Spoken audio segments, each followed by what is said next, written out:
Everything was done to try to learn how to become a better basketball player. Everything, everything. And so when you have that point of view, then literally the world becomes your library to help you to become better at your craft. So because you know what you want, the world's giving you exactly the information you need to become better at it. Because you know what you're looking for. So many guys tell stories about your work ethic. Yeah. What was really your work ethic like, and for how long did you stay disciplined?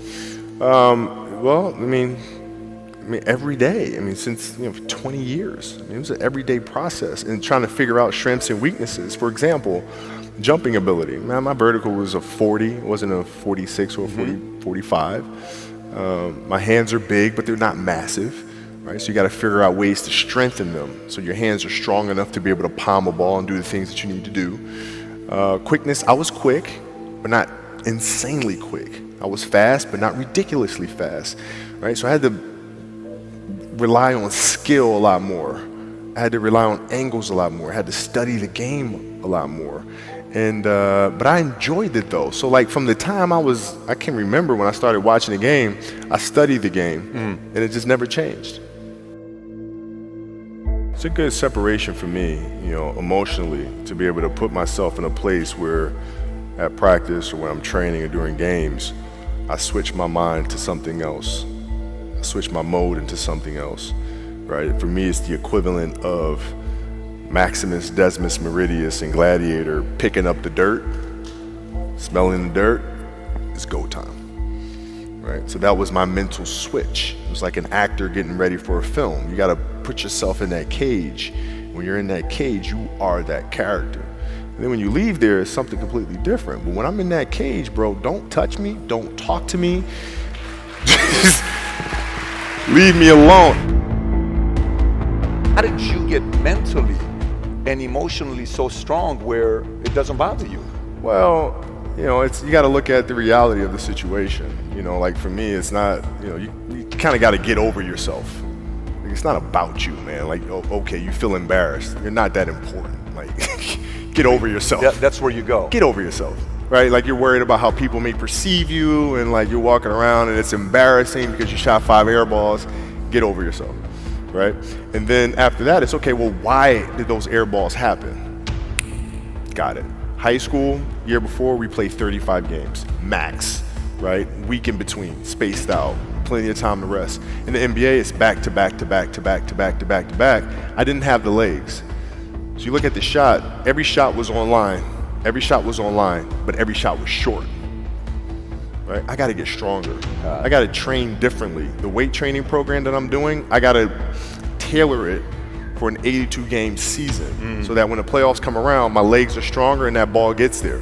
So I look at it with rationale and say, okay, well, the reason why I shot air balls is because my legs aren't there. I go, well, next year they'll be there. That was it. Done. Were there some names that you looked at and says, these 3 guys are as crazy as I am? At the time, I deal with what I've referred to as Goat Mountain. I went to Goat Mountain, and I talked to Magic, Michael, Bird, Hakeem Olajuwon, Jerry West, Oscar Robinson, Bill Russell. So I would talk to them. What did you do? What were your experiences? Michael in particular, he's become my big brother. He's been my big brother since I first came in the league. And what was that process like? So I went to them and started understanding the ins and outs of the game and how they approach things and their level of detail and obsessiveness, and that's what I did. The players that had that passion but weren't willing to commit their entire lives to doing that, right? It's a choice, right? You have other things, you have family, you have all these other things that you have to do. The game can't really be your #1 priority. And so I was just looking at that like, man, this is gonna be fun. If I'm buddies with you from high school, if I'm a cousin of yours, what happened to our relationship? How did that gravitate when you went into the league and you're determined to become the greatest, or you're determined to become one of the greatest? What happens to our relationship? Well, it suffers. It does suffer. Oh yeah. Okay. Yeah. And you understood that. You were okay with that. Well, yeah. And the people that love you, like friends and family, like they know that about you. Got it. So they let you be you. And when you reconvene, you pick back up where you left off. But make no mistake about it, everything in between is lost, right? So those long-term relationships, the commitment of time of,